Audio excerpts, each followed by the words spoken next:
ભગવાન બિરસા મુંડાના જન્મદિવસ 15મી નવેમ્બરને જનજાતીય ગૌરવ દિવસ તરીકે છોટાઉદેપુર ખાતે ઉજવણી કરવામાં આવશે.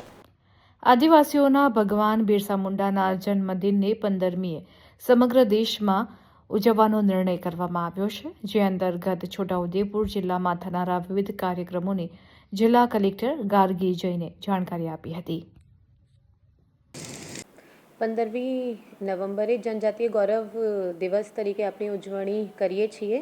ભગવાન બિરસા મુંડાની 150મી જન્મ જયંતિ નિમિત્તે ગુજરાત સરકાર દ્વારા 1/11/2025થી 15/11/2025 દરમિયાન જનજાતીય ગૌરવ વર્ષ મહોત્સવની ઉજવણી સાથે જનજાતીય ગૌરવ દિવસની ઉજવણી અને 7/11/2025થી 13/11/2025 સુધી જનજાતીય ગૌરવ રથ યાત્રાનું આયોજન કરવામાં આવેલ છે, જે અંતર્ગત અંબાજીથી એકતાનગર અને ઉમરગામથી એકતાનગર બે અલગ અલગ યાત્રાઓ થનાર છે.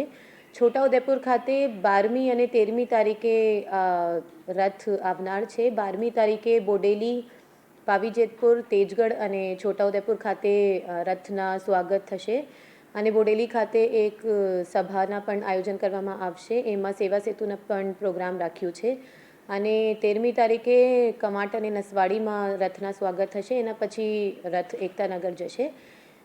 આ ઉજવણીના ભાગરૂપે બધા ડિપાર્ટમેન્ટ દ્વારા જુદા જુદા પ્રોગ્રામ્સ પણ કરવામાં આવનાર છે. સાફ સફાઈના પ્રોગ્રામ અને કિટ વિતરણ, રમત ગમતના જુદા જુદા પ્રોગ્રામ્સ, કોમ્પિટિશન્સ પણ કરવામાં આવી રહ્યા છે.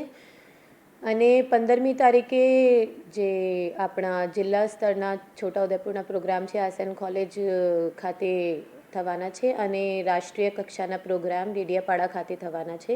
હું બધાને અપીલ કરું છું કે તમે આ પ્રોગ્રામમાં ભાગ લઈને આ પ્રોગ્રામ સક્સેસફુલ બનાવો. Thank you.